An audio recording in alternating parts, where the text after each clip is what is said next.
এনসিপির কেন্দ্রীয় নেতৃবৃন্দ নাহিদ ইসলাম, আক্তার হোসেন, সারজিদ আলম, হাসনাত আব্দুল্লাহ, মোল্লা মোহাম্মদ ফারুক এবং তাসনিম দারা, তারা এতক্ষণ আমাদের সাথে সহযোগিতাপূর্ণভাবে সাক্ষাৎ করছে।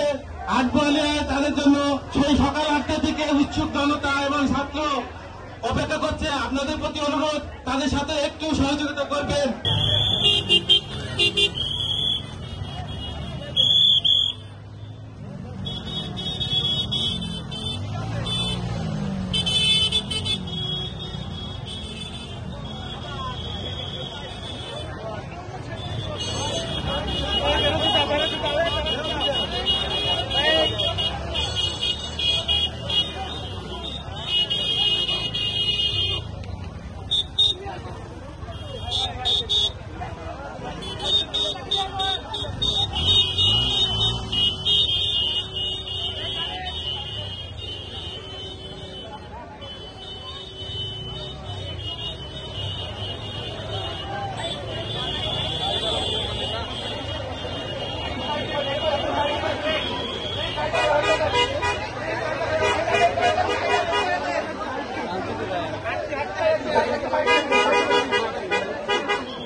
দু মিনিট লাগবে, এই জায়গাটা একটা কথা বলি।